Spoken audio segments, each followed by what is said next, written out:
Metro Evangelización 3000. En la Biblia encontramos el gran desafío evangelístico que han representado las ciudades a quienes desean hacer suya la orden de ir y predicar el Evangelio. En la actualidad, la mayoría de personas viven en las grandes metrópolis. Debemos aceptar que hoy podemos predicar a cientos, miles y millones de personas que están a nuestro alrededor. Y esto lo podemos hacer con planes muy abarcantes que nos desafíen a una obra mayor. Ya están listos los peces, ya están listas las redes, solo faltan los pescadores. Presentamos Metro Evangelización 3000. Todos pueden hacer algo en esta obra. En estas reuniones hogareñas presentamos a Cristo a las familias. Metro Evangelización 3000, donde más de 125 ciudades serán impactadas por el mensaje de salvación de la verdad presente. Únete, acércate y forma parte de este magno evento. Abre tu hogar y sed de gran luz. El Señor está esperando por ti. Iniciamos un nuevo tema acerca de este fascinante estudio, el ángel de la piedra. Para ello voy a invitar a que abramos la palabra de Dios en Apocalipsis capítulo 18, desde el versículo 21.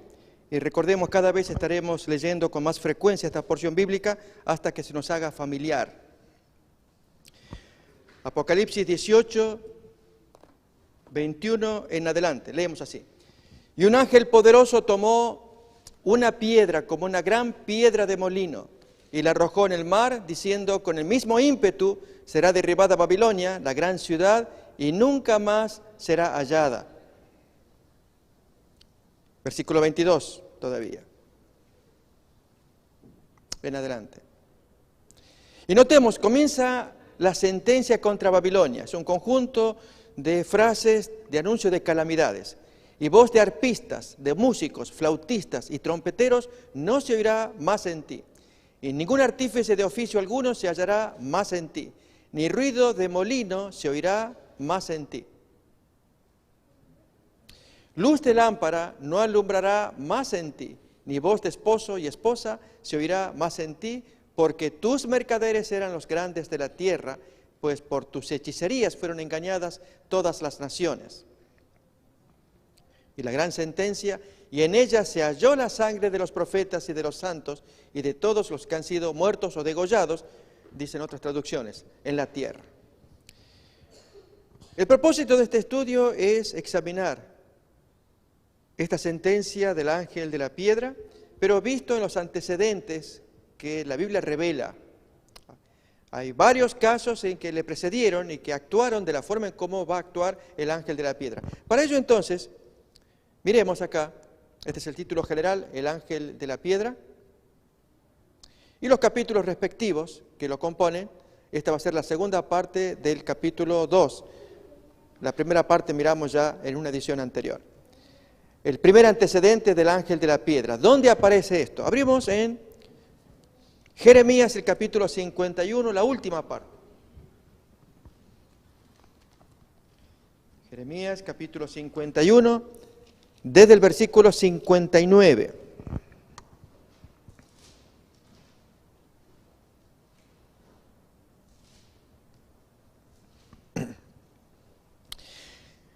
...51, 59 de Jeremías, leemos así. Palabra que envió el profeta Jeremías a Seraías, hijo de Nerías, hijo de Masías, cuando iba con Sedequías, rey de Judá. Fue el último rey de Judá antes de la gran destrucción que Babilonia hizo contra Jerusalén. En el 4º año de su reinado, que haciendo el estudio del tiempo del reinado sería el año 594 antes de Cristo. Y era Seraías el principal camarero. Antes de avanzar, quisiera señalar que este Seraías, hermano de Baruc, quien era el amanuense, el escriba de Jeremías, este fue un profeta, pero no ministerial, no profesional. Decimos esto porque fue un simple laico escogido para dar un mensaje. A diferencia del mismo Jeremías, que en el capítulo 25, que estudiaremos más adelante, menciona que durante los pasados 23 años venía predicando la palabra de Dios de los tiempos de Josías. Y pasados esos 23 años, ahora le tocaba predicar frente al hijo de Josías, Joacim. Esto aparece en el capítulo 25 de Jeremías. Por lo tanto, era lo que llamaríamos un profeta profesional, un profeta ministerial, un profeta con vocación y llamado de parte de Dios.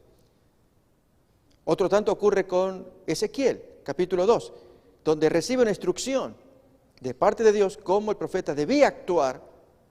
Escuchen o dejen de escuchar. Les pondrás mis palabras a ellos. Yo pondré mis palabras en tu boca y tú se los dirás. E incluso también menciona que te pondré cara de pedernal, cara de piedra, para que digas las cosas que tienes que decir. Eso es formación de parte de Dios. Hoy diríamos una escuela teológica, si queremos decirlo, está bien, pero Seraías no tenía nada de eso. Era simple camarero. Y sin embargo, tenía una orden, lo vas a hacer. Con el ángel de la piedra, vamos a ver más adelante, sucede algo similar.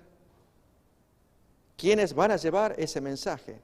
Tal vez surja una primera pregunta. ¿Alguien dijo que hay que llevar ese mensaje? De eso trata el tema de estudio. ¿Qué es eso del ángel de la piedra? ¿Quién lo compone? ¿De dónde viene? ¿Está el símbolo? Pues estamos rastreando los antecedentes. Y estamos con el primero. Dijimos Seraías. Leemos nuevamente. Capítulo 51 de Jeremías. Desde el versículo 59. Otra vez. Palabra que envió el profeta Jeremías a Seraías, hijo de Nerías, hijo de Maasías, cuando iba con Sedequías, rey de Judá, a Babilonia, en el 4º año de su reinado. Y era Seraías el principal camarero. Escribió pues Jeremías en un libro todo el mal que había de venir sobre Babilonia, todas las palabras que están escritas contra Babilonia. Y dijo Jeremías a Seraías, cuando llegues a Babilonia y veas y leas todas estas cosas, tú dirás, oh Jehová, tú has dicho contra este lugar que lo habías de destruir hasta no quedar en él morador, ni hombre, ni animal, sino que para siempre ha de ser asolado.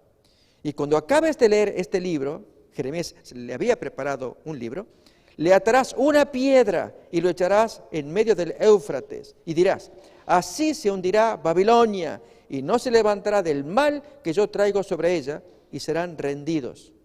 Hasta aquí las palabras de Jeremías. Vamos captando que se le dio un muy poderoso mensaje a Seraías.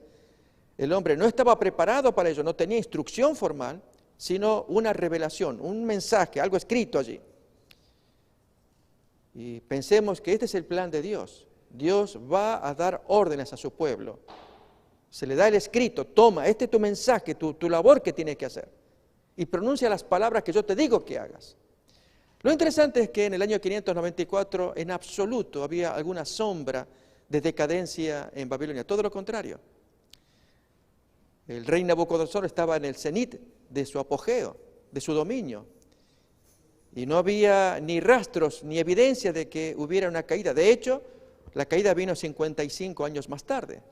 Pero Dios ya lo tenía en su mente, en su corazón. Vamos entonces a seguir mirando un poco más acerca de este Seraías.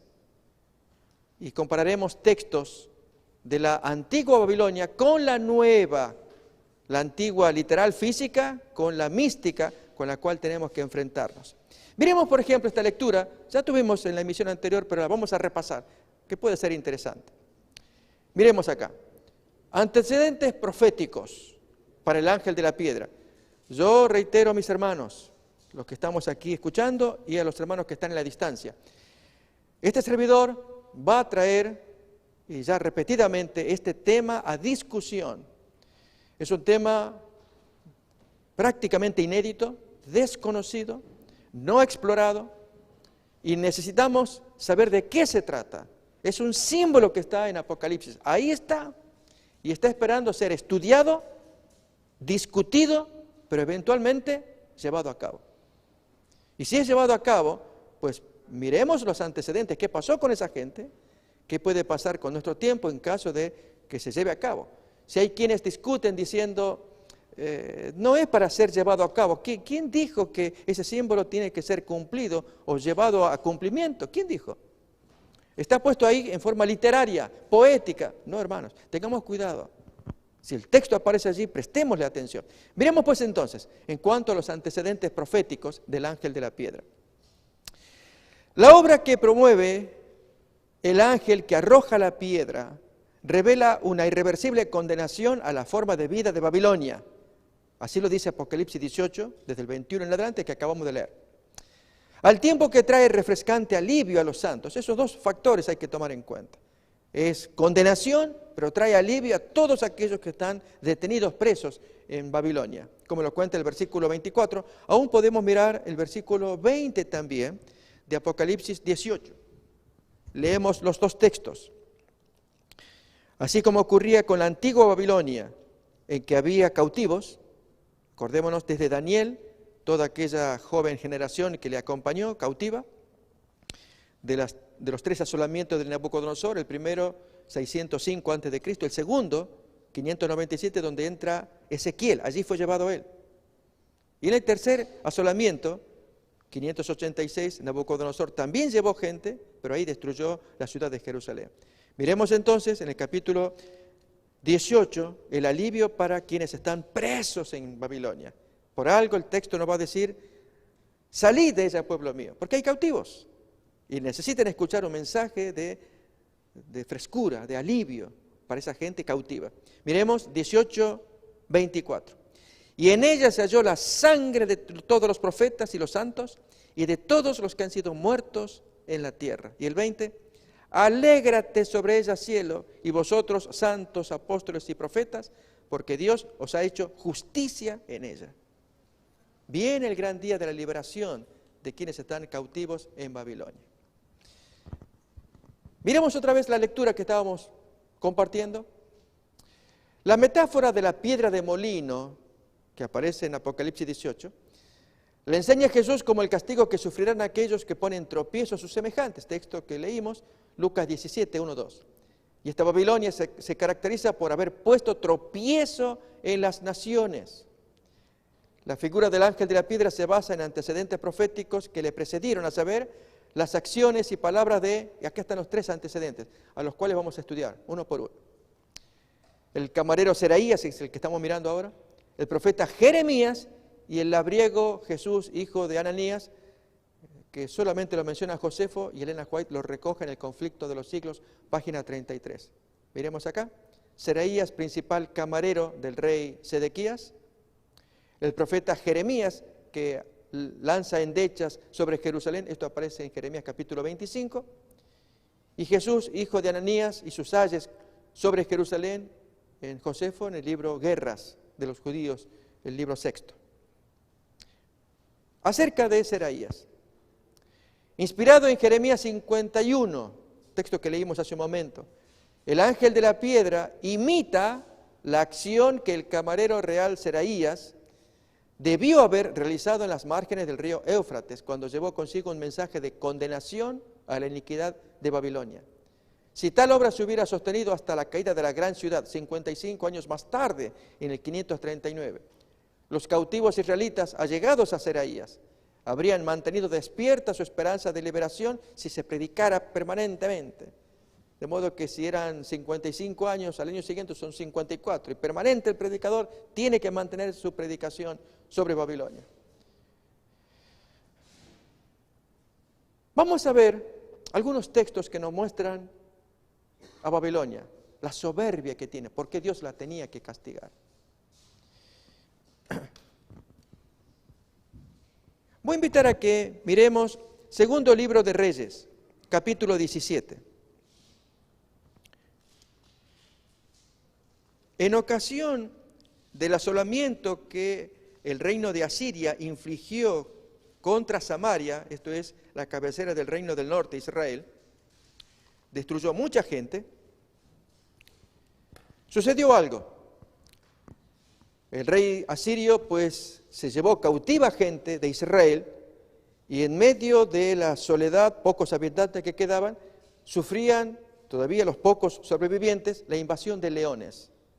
Enterado el rey de Babilonia, ordena que viajen sacerdotes que enseñen la ley para que, obedeciendo las leyes del Dios nacional, los damnificados, los pocos sobrevivientes, no sufrieran a manos de los leones. Y entonces estos sacerdotes vienen y enseñan la Biblia.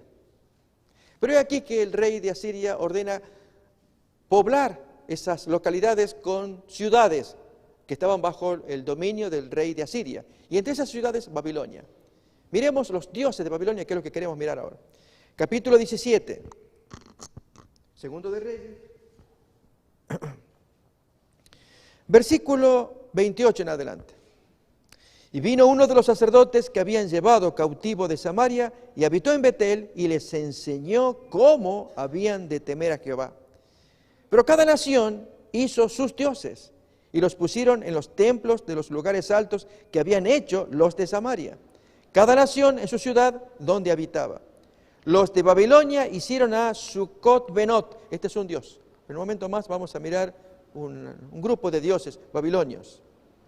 Y la razón de por qué, porque Babilonia y su rey principal, Nabucodonosor, se ufanaba de atacar al dios vecino, Jehová, para alabar a sus dioses, como miraremos en un texto del libro de Daniel. Versículo 30.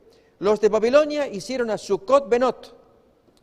Los de la ciudad de Cuta hicieron a Nergal, que era un dios de Babilonia también, pero ahora Cuta lo tomó como propio. Los de Amat, otra ciudad, hicieron a Sima. Recordemos que eran ciudades de todo el reino de Asiria. Los abeos hicieron a Nibhaz y a Tartak. Pero miren estos de la ciudad de Sefarbaim. Terrible, terrible. El texto es increíble. Los de Sefarbaim quemaban sus hijos en el fuego para adorar a Adramelech y a Anamelech, dioses de Sefarbaim. Esos dioses no existen. ¿Cuáles? Adramelech, Anamelech. Pero los adoradores creían que esos dioses exigían sus ofrendas para satisfacer los pedidos que el ofrendante hacía, bendición a las tierras, por ejemplo, y para satisfacer al dios Adramelech, Anamelech, ¿qué dice el texto? Quemaban a los hijos. Miremos ahora en el caso de Nabucodonosor. Daniel capítulo 1.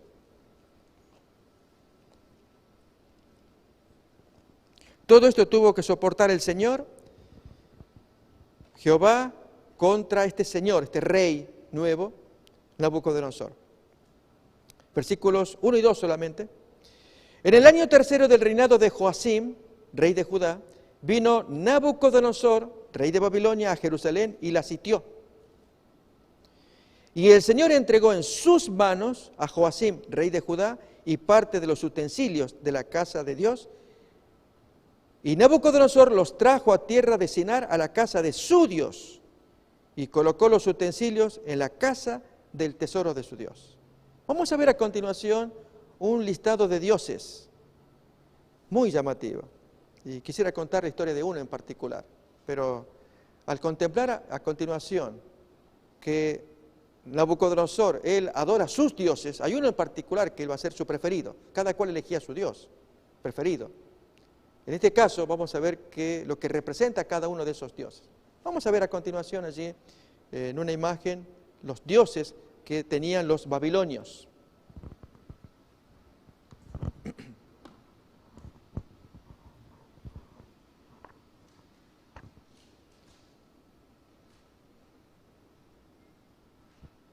Hasta que aparezca ahí tenemos la imagen. Presten atención, mis hermanos. Dioses de Babilonia. Bel o Baal, ese es el señor máximo. Nebo es el dios que concede sabiduría, el dios de la literatura, es hijo del dios que viene, el hijo de Marduk. Marduk es lo máximo. En la Biblia se le llama Merodach y representa entonces al dios Sol. En el panteón de los dioses, Marduk era el mayor. Tenemos también a Tamuz, que es un dios que se dedicaba a cuidar la vegetación y aún los rebaños. Voy a invitar a que miremos a este dios, aparece una sola vez en la Biblia, en Ezequiel capítulo 8. Abrimos allí.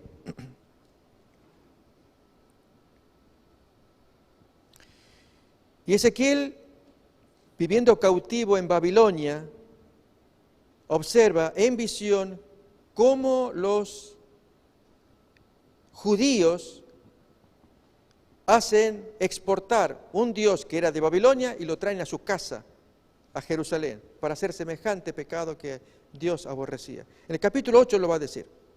Leamos el 13 para mirar el contexto. Me dijo después, vuélvete aún y verás abominaciones mayores que hacen estos. Y me llevó a la entrada de la puerta de la casa de Jehová, notemos, es el templo, estamos hablando del templo, que está al norte, y aquí mujeres que estaban allí endechadas, sentadas endechando a Tamuz. Este Dios es el Dios de la vegetación y de los rebaños que leíamos hace un momento. Pero es un Dios babilonio. ¿Qué tiene que hacer en Jerusalén? Y nada más, ¿qué tiene que hacer dentro del templo con estas mujeres que estaban adorando a un Dios extraño? Versículo 15, luego me dijo, ¿no ves, hijo de hombre? Vuélvete aún, verás abominaciones mayores que estas. Recuerden, estamos solamente mirando los dioses de Babilonia para que luego hagamos la comparación con los modernos dioses místicos de la Babilonia moderna. Seguimos mirando. Sucot Benot, tenemos allí. ¿Alguien recuerda dónde aparece este dios? Se leyó hace un momento. A ver, la buena memoria. Segundo de Reyes 17, cuando el rey asirio ordena que ciudades bajo su dominio lleven gente para repoblar Samaria que había sido destruida. Y allí entonces la gente de Babilonia se traen a ¿qué Dios? Segundo de Reyes 17:30, a Sucot Benot. Ahí lo tenemos entonces, es el juez del universo, que era otro de los nombres de Marduk. Pero cada población, como ocurre ahora cuando se dice la Virgencita de los Milagros y la Virgencita de Guadalupe en mi país, la Virgencita del Rosario de San Nicolás, la Virgen de Luján en mi país también. Es un personaje pero que adopta distintos nombres y características según los lugares. Con Sucot Benot, que es Marduk, acá se lo llama Marduk, en algún otro pueblo se lo llamará de otra manera. Es el mismo Dios. Miramos más, Nergal. ¿Dónde apareció ese Dios? Vamos a leer el texto. Nuevamente, Segundo de Reyes, capítulo 17. Ahí miramos a los dos dioses, a Sucot Benot, y Segundo de Reyes 17, miramos también a este nuevo Nergal. Lo dice el versículo 30. Los de Babilonia hicieron a Sucot Benot, de traérselos, esos dioses, a la nueva situación de Samaria, a la repoblación de Samaria. Los de la ciudad de Cuta, que estaba bajo el dominio de Asiria, hicieron a Nergal, que es un dios de Babilonia. Los de Hamat hicieron a Sima, y los de Sefarbaim, que ya leímos, dos dioses terribles que piden vidas humanas. Aún miramos un poquito más de los dioses de Babilonia a continuación.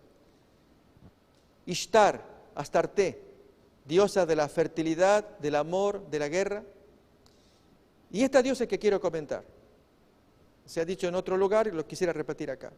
La diosa Milita, que es la diosa del amor.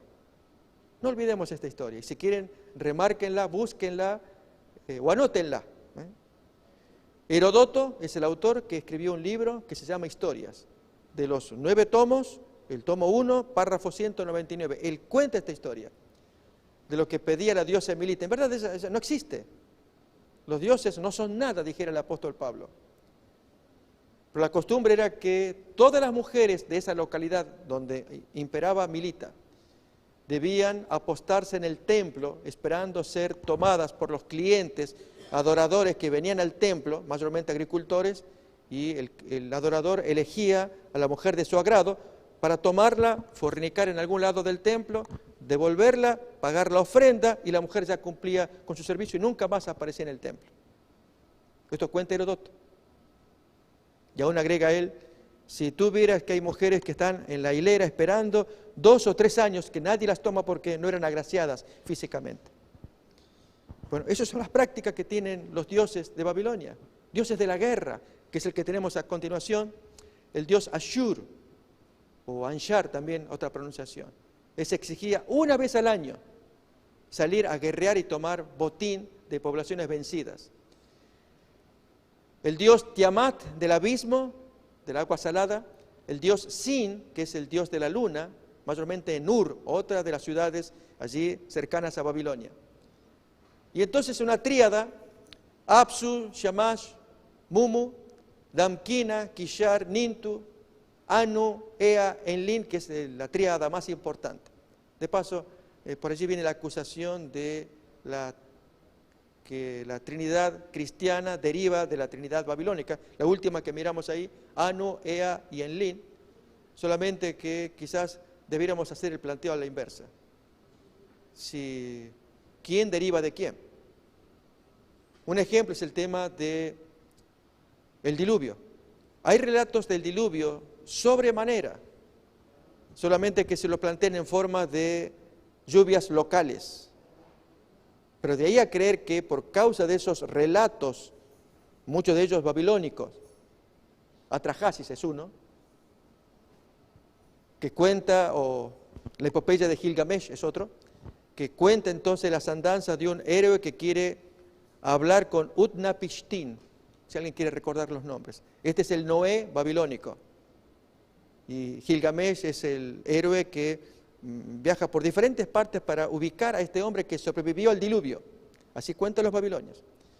Ahora bien, porque los babilonios cuenten esta historia de Utnapishtim y Gilgamesh, que es el que lo va a buscar, vamos a decir que el diluvio de Génesis es mitología, igual que la de Babilonia, cuando en verdad los estudiosos piensan que hay una historia común, de la cual sale el texto bíblico, que es el que más representa la historia genuina por inspiración de Dios, y las otras son derivaciones y deformaciones también, de un fondo común, de una historia común. Bien, al enfrentarnos con este tema de los dioses de Babilonia, ahora miremos a nuestro Dios, cómo actúa con su principal líder y con Babilonia en sí también, antes de que miremos la comparación que nos va a interesar. Para ello invito a que abramos un par de textos, cómo Dios va a llamar a Nabucodonosor. En Jeremías capítulo 25, versículo 9.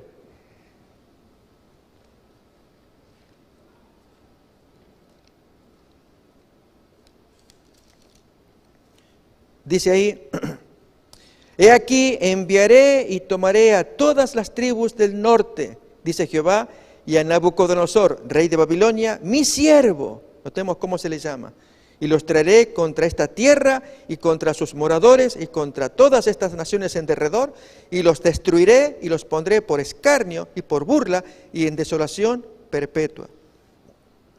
Notemos que en el plan de Dios estaba, ¿qué cosa? Trabajar con Nabucodonosor para que cause destrucción, pero a él se le llama mi siervo. O otro tanto aparece en capítulo 27, también de Jeremías, el versículo 6. También se le llama mi siervo, él está a mi servicio. Y ahora yo he puesto todas estas tierras en manos de Nabucodonosor, rey de Babilonia, mi siervo. Y aún las bestias del campo le he dado para que le sirvan. Y todas las naciones le servirán a él y a su hijo y al hijo de su hijo, hasta que venga también el tiempo de su misma tierra y la reduzcan a servidumbre muchas naciones y grandes reyes, es decir, hasta que le venga el tiempo del castigo al mismo Nabucodonosor y a Babilonia. Pero ahora entonces hablemos de ese castigo aún antes de Seraías. Quien habla de ello es Isaías. Noten ustedes, si yo dije de Seraías que fue en el año 594, más de 100 años atrás, Isaías había dicho, miremos ahora, capítulo 46, Dios ya lo vio. Así también, mis queridos hermanos, amigos que estamos escuchando, el ángel de la piedra revela algo que Dios ya lo sabe. Viene destrucción, pero ¿quién será el valiente que dé el paso adelante y diga estas cosas ante la población? De eso trata el ángel de la piedra. Pero leamos primeramente la historia de la Babilonia literal, la carnal, aquella histórica, para luego adentrarnos en la mística, que es la que nos va a interesar, la de Apocalipsis. Isaías capítulo 46, versículo 1. Si se acuerdan de los dioses que habíamos leído hace un momento, acá se mencionan dos. Se postró Bel, se abatió Nebo. Sus imágenes fueron puestas sobre bestias, sobre animales de carga.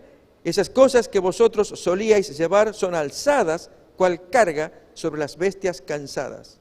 Fueron humillados, fueron abatidos juntamente. No pudieron escaparse de la carga, sino que tuvieron ellos mismos que ir en cautiverio.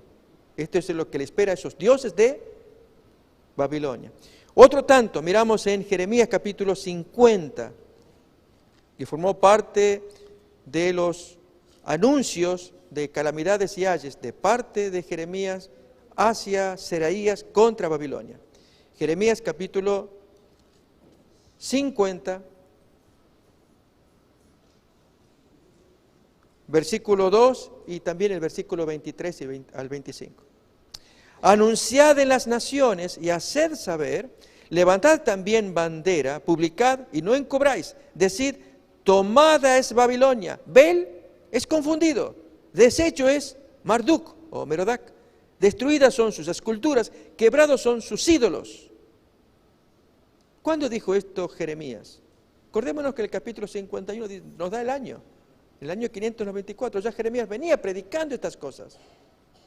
Era un profeta de Dios que no se avergonzaba de decir cosas que aunque estaban en el futuro, aún más, él moriría sin ver su cumplimiento. Así pasó con el anciano Jeremías, que él falleció antes de presenciar lo que él mismo decía. O miremos ahora el versículo 23 en adelante. El apodo que Dios va a poner sobre Nabucodonosor y Babilonia. Jeremías 50, 23 en adelante. Cómo fue cortado y quebrado el martillo de toda la tierra. Cómo se convirtió Babilonia en desolación entre las naciones. Te puse lazos y fuiste tomada, oh Babilonia, y tú no lo supiste. Fuiste hallada y aún presa porque provocaste al Señor. Abrió Jehová su tesoro y sacó los instrumentos de su furor, porque esta es obra de Jehová, Dios de los ejércitos, en la tierra de los caldeos. Que eso es Babilonia. Bien, hermanos, vamos a mirar a continuación la comparación que nos interesa para probar absolutamente la paridad que hay entre la Babilonia carnal, histórica, la del tiempo de Jeremías, con esta otra Babilonia que es la espiritual con la cual tenemos que enfrentarnos. Y así como Jeremías fue valiente en decir las cosas, en denunciarlas, lo hizo Isaías, ¿qué nos queda a nosotros? Primeramente, hay un símbolo que ya lo anuncia, un símbolo que está pidiendo que se cumpla. ¿Dónde están los valientes que lo van a hacer? Miremos pues entonces, ¿cuál es la iniquidad entre ambas Babilonias? Comparadas, veamos por qué, o el porqué de un mensaje que va contra ambas. Primeramente, el significado del nombre. Y aquí voy a invitar a que podamos leer juntos. En su frente hay un nombre escrito, un misterio. Del lado izquierdo se va a leer los textos de Apocalipsis. Del lado derecho, la correspondiente historia de la antigua Babilonia. Babilonia la Grande, capítulo 17, versículo 5. Voy a invitar a que leamos capítulo 17, 7 ahora, leamos, y el 14, 8 de Apocalipsis.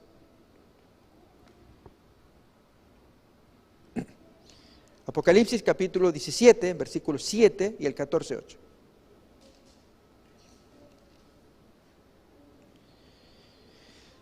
Y el ángel me dijo, ¿por qué te asombras?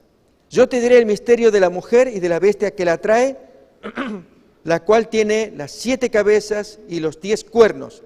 Y el nombre aparece en el versículo 5, y en su frente un nombre escrito, un misterio, Babilonia la Grande, la madre de las rameras y de las abominaciones de la tierra. Y el 14:8, formando parte del mensaje de los 3 ángeles, leemos así: otro ángel le siguió diciendo, ha caído Babilonia, la gran ciudad, porque ha hecho beber a todas las naciones del furor, o del vino del furor, de su fornicación.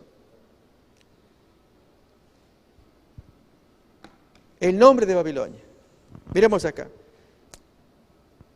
En la comparación, hagamos la comparación. Por esto fue llamado el nombre de ella Babel. ¿Qué significa? Confusión. Esto aparece en Génesis capítulo 11, versículo 9. Leamos capítulo 10, solamente para repasar. Por eso se le dio ese nombre. Había confusión. Ese es el origen del nombre de Babilonia. Capítulo 10, versículos 9 y 10. Este fue vigoroso cazador delante de Jehová, por lo cual se dice así como Nimrod, vigoroso cazador delante de Jehová. Y fue el comienzo de su reino Babel. Además, Erec, Acad y Calne, en la tierra de Sinar, allí aquella tierra donde Nabucodonosor llevó los tesoros del templo de Jerusalén, al Dios, allí en la tierra de Sinar. Y aquí nos está hablando sus orígenes. Nimrod fue quien la fundó, pero entonces vamos a buscar un poco antes todavía acerca de la confusión que hubo allí. Esto es el capítulo 11. Abramos pues entonces el capítulo 11. Versículo 8 y 9. Así los esparció Jehová desde allí sobre toda la faz de la tierra, y dejaron de edificar la ciudad, y por esto fue llamado el nombre de ella Babel, porque allí confundió Jehová el lenguaje de toda la tierra, y desde allí los esparció sobre la faz de toda la tierra. Al echarlos por todas partes, y la confusión que les había precedido, es lo que hoy está pasando en la actual Babilonia, la mística. De igual manera, una confusión muy grande, pero la diferencia es que se están uniendo, no esparciéndose. Miremos más, vamos a avanzar un poquito más rápido en la comparación de la identidad y carácter de ambas Babilonias. Leemos del lado izquierdo, ¿qué ciudad era semejante a esta gran ciudad? Del lado derecho, la gran Babilonia. ¿Quién dijo esa palabra? ¿Alguien se acuerda? Ahí está el texto. Daniel 4, ¿quién lo dijo? El mismo rey. Esta es la gran Babilonia que yo hice para mi honor. Y inmediatamente vino la sentencia del cielo, que iba a ser echado por, tenemos el texto, habló el rey Nabucodonosor y dijo, ¿no es esta la gran Babilonia que yo edifiqué para casa real con la fuerza de mi poder, para gloria de mi majestad? Un texto oportuno, Daniel 4:30. Miremos todavía que parecía más grande que sus compañeros, nos va a decir Daniel 7:20. Miremos ese texto también. Hablando de los cuernos, ¿quién es como esta ciudad? Bien, en Daniel 7:20, ahí tenemos el texto. Asimismo, acerca de los 10 cuernos que tenía en su cabeza y del otro cuerno que le había salido, delante del cual habían caído 3 cuernos, y este mismo cuerno tenía ojos y boca que hablaba grandes cosas y parecía más grande que sus compañeros. Bien, esta bestia que tiene lo que el texto menciona, su cabeza con 10 cuernos y un 11º que despunta, así también ocurre con la bestia del capítulo 17 de Apocalipsis, sobre la cual monta Babilonia. Y allí también tiene sus 10 cuernos. Y entonces el significado que da los cuernos y la comparación entre Apocalipsis capítulo 17 con Daniel capítulo 7. Pero miremos más, hay una organización apóstata. Y aquí está apenas resumido, ¿no? Y tratemos de leerlo así resumido como está. La gran ramera, la fornicación, una mujer, la madre de las rameras y de las abominaciones de la tierra. Pero en la antigua Babilonia encontramos señora de reinos, Isaías 47:5. Se llegaron a ella los hombres de Babilonia en su lecho de amores. Esto sí nos va a interesar. Ezequiel capítulo 23. Abramos pues. Ezequiel 23, versículo 17.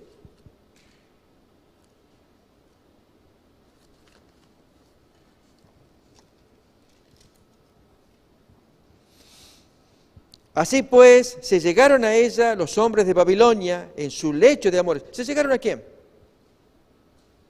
A una prostituta. ¿Quién era?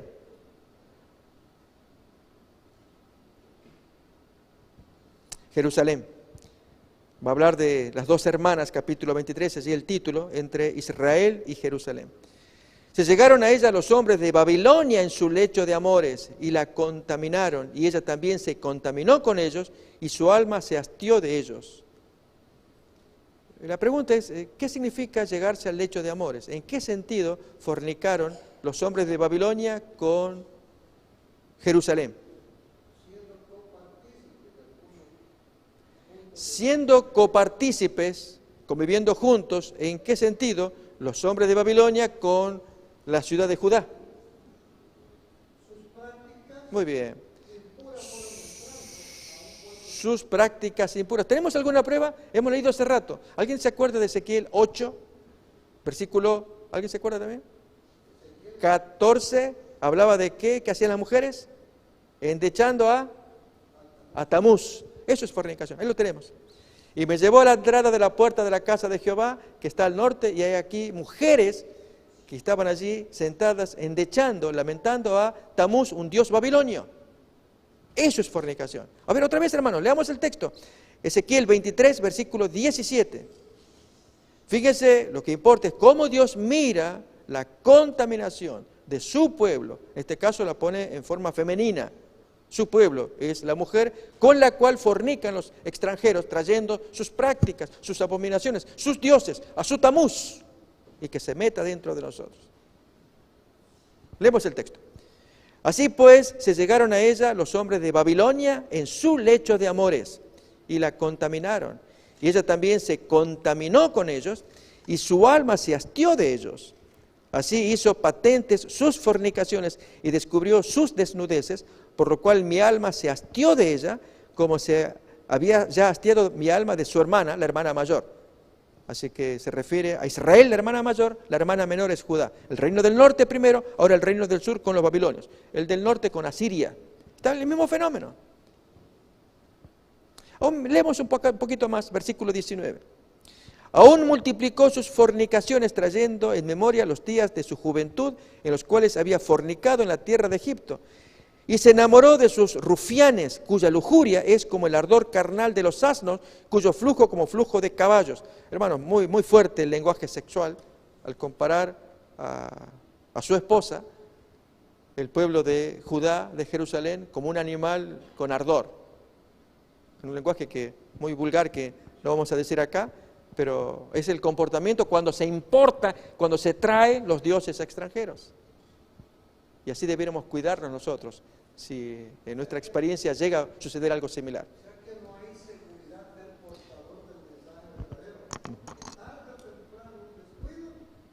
Muy bien, no hay seguridad, hermanos, efectivamente. Se nos cuela un dios babilonio, y son varios, se han mencionado varios. Se nos cuela y Dios dice, en tu lecho de amores, mira lo que te hizo el extranjero, trayéndote algo con lo cual tú fornicas. Miremos más todavía, hermanos. Voy a invitar a que leamos textos acá. Hay textos que no son conocidos como los textos de Ezequiel capítulo 16, versículo 15. No lo hemos leído, apenas el 23, pero leamos el 16, versículo 15. Si observamos el subtítulo allí en el capítulo, habla de la infidelidad de Jerusalén. El versículo 15, pero confiaste en tu hermosura y te prostituiste a causa de tu renombre, derramaste tus fornicaciones a cuantos pasaron, suya eras. ¿Cómo era la fornicación de una ciudad? Lo va a decir un poco después. Tomaste de tus vestidos y te hiciste diversos lugares altos y fornicaste sobre ellos. Cosa semejante nunca había sucedido ni sucederá más. Tomaste asimismo tus hermosas alhajas de oro y de plata que yo te había dado, y te hiciste imágenes de hombre y fornicaste con ellas. Notamos, la fornicación es cuando se adoran imágenes. Hacemos una práctica mundana. Y hermanos, nunca puede pasar esto. Pero acordémonos el ejemplo que el Señor nos mandó de un Dios al cual algunos pueden postrarse. El segundo mandamiento prohíbe hacer imágenes y postrarnos ante ellas. Pero hoy aprendimos en Mateo 6, 24, que hay un Dios al cual algunos se postran. ¿Recordamos el nombre que se le dio a ese Dios? Que Jesús se lo da. Mateo 6, 24. No podéis servir a dos señores. O amarás a uno, aborrecerás al otro, o estimarás a este y despreciarás al otro. No podéis servir al Señor y a Mamón. Era el dios sirio de las riquezas. Tenemos el texto. Por lo tanto, ese Dios también moderno de nuestros días, hasta ahí, cuando una persona por dinero hace cosas, vende su alma también. ¿Qué diferencia hay con Tamuz? Cuando las mujeres se postraban ante una estatua. Tremendo, hermano, tremendo. Bien, todavía un texto más, el de Nahum. Vamos a ver todavía. Este libro está entre los profetas menores.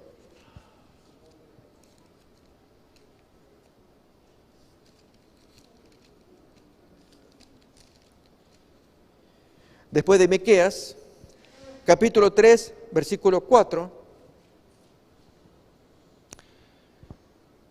hablando de la destrucción total de Nínive, capital de Asiria, Nahum es anterior a Babilonia, a causa de la multitud de las fornicaciones de la ramera de hermosa gracia, maestra en hechizos, que seduce a las naciones con sus fornicaciones y a los pueblos con sus hechizos. Heme aquí contra ti, dice Jehová de los ejércitos, y descubriré tus faldas en tu rostro, y mostraré a las naciones tu desnudez y a los reinos tu vergüenza. Y el mismo fenómeno va a aparecer en el tiempo del fin, cuando el Señor descubra las fornicaciones y desnudeces de Babilonia, donde revele ¿qué cosa? Que la unión de Estado e Iglesia para Dios es repulsivo.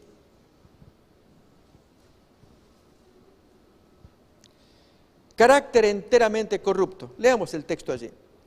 Ha caído la gran Babilonia y se ha hecho habitación de demonios y guarida de todo espíritu inmundo y albergue de toda ave inmunda y aborrecible. Sus pecados han llegado hasta el cielo, nos dice acá el texto. Así también en ciertas porciones del Antiguo Testamento. Cayó Babilonia, Isaías 21:9. Babilonia pecó contra Jehová, Jeremías 50:14. Ha llegado hasta el cielo su juicio. Sus casas se llenarán de hurones, animales salvajes. Así es la destrucción que se cierne sobre Babilonia. También su identidad de carácter se ve en este siguiente detalle: su lujo y orgullo. Como dice el texto de Apocalipsis 18, ella se ha glorificado y ha vivido en deleites. Estaba vestida de lino fino, de púrpura y escarlata, y adornada de oro, de piedras preciosas y perlas. Así también en el Antiguo Testamento leemos capítulo 13 de Isaías. Isaías capítulo 13.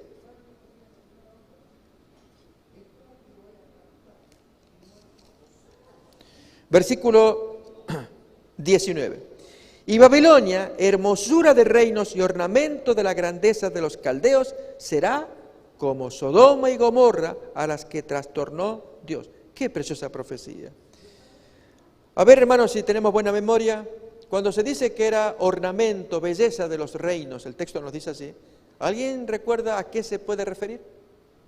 ¿Qué prueba histórica hay que justifique que era señora de reinos, ornamento de belleza? Hay una de las 7 maravillas del mundo había nada menos que en Babilonia. ¿Cuál era? Los jardines colgantes de Babilonia. Una obra arquitectónica sumamente preciosa para que se convierta en una de las 7 maravillas del mundo antiguo. Eran terrazas de plantaciones de árboles y plantas autóctonos, no vistos, y que fue Nabucodonosor, y esto es otro detalle interesante también del libro de Daniel, cuando en el capítulo 4 Nabucodonosor menciona, y esta es la gran Babilonia que yo hice para majestad de mi poder, y celebrando la belleza de Babilonia. Los estudiosos habían creído siempre, erróneamente, que esos jardines colgantes habían sido construidos por una reina anterior, Semíramis, reina siria. Pero luego las investigaciones y excavaciones arqueológicas probaron que no fue Semíramis, sino que fue Nabucodonosor quien construyó esa obra maravillosa de las construcciones de plantaciones y terrazas aéreas. Y entonces la conclusión que hacen los estudiosos contra Daniel, que creen que no data del tiempo de Nabucodonosor, sino 4 siglos y medio posteriores del tiempo de los macabeos, el planteo que sale es, ¿cómo supo este hombre, Daniel del siglo II, que Nabucodonosor era el autor genuino de los jardines colgantes de Babilonia? Un autor de apellido Pfeiffer es quien dice, nunca sabremos cómo este hombre del siglo II, del tiempo de los macabeos, de Antíoco IV, que fue testigo de esos hechos, la pregunta es, ¿quién dijo eso? O sea, ¿quién afirma? Los historiadores modernos todos dicen que ocurre eso con Daniel. ¿Cómo supo este Daniel del siglo II que en el siglo VI, que el libro pretende, cuando estaba con Nabucodonosor, realmente Nabucodonosor era el creador de los jardines colgantes de Babilonia? ¿Y cuál es nuestra respuesta? Que Daniel no vivió acá, como la mayoría de estudiosos se interpreta, sino vivió en este tiempo, junto con Nabucodonosor, probando la veracidad del libro de Daniel, que nos interesa también. Bien, con esto estamos mirando ya se aproxima la caída de la Babilonia carnal, así también la Babilonia mística. Miremos más todavía.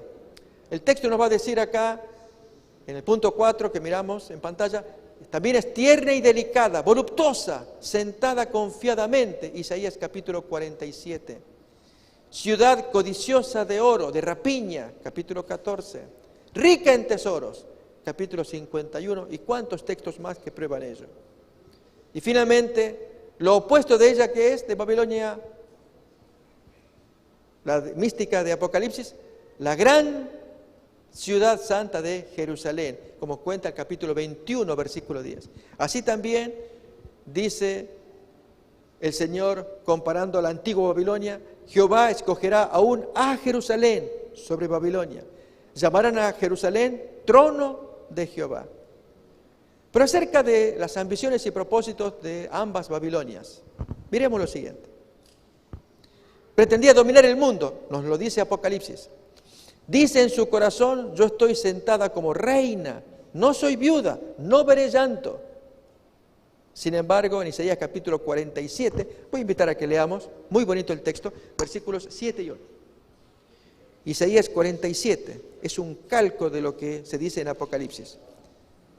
47, 7, 8, leemos.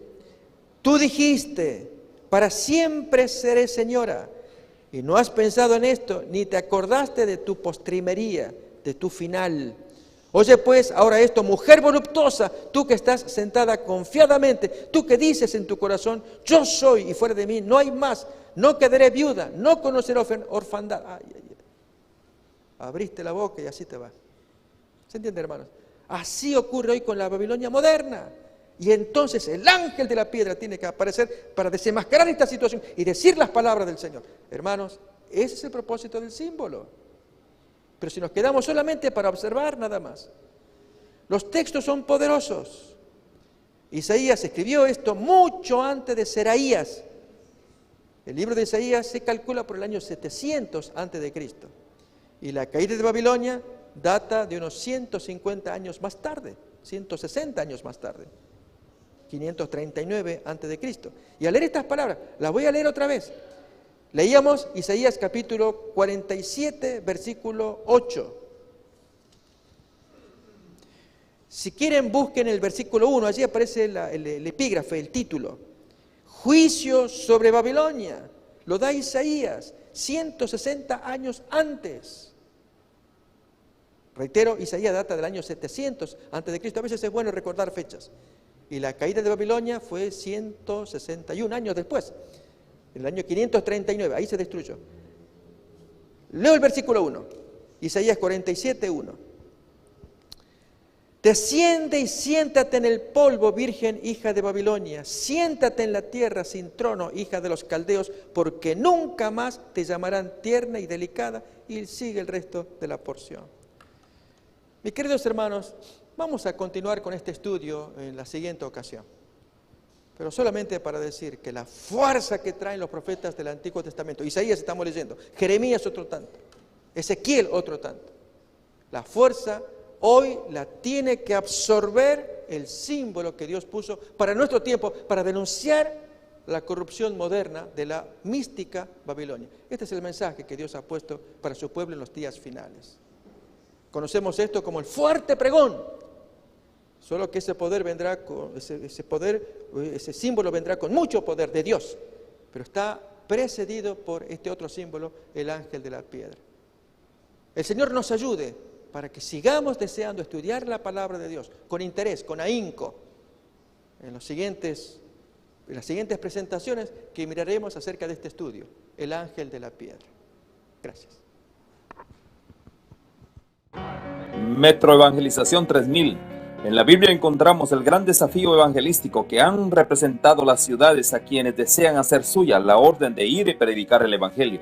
En la actualidad, la mayoría de personas viven en las grandes metrópolis. Debemos aceptar que hoy podemos predicar a cientos, miles y millones de personas que están a nuestro alrededor. Y esto lo podemos hacer con planes muy abarcantes que nos desafíen a una obra mayor. Ya están listos los peces, ya están listas las redes, solo faltan los pescadores. Presentamos Metro Evangelización 3000, Todos pueden hacer algo en esta obra. En estas reuniones hogareñas presentamos a Cristo a las familias. Metro Evangelización 3000, donde más de 125 ciudades serán impactadas por el mensaje de salvación de la verdad presente. Únete, acércate y forma parte de este magno evento. Abre tu hogar y sed de gran luz. El Señor está esperando por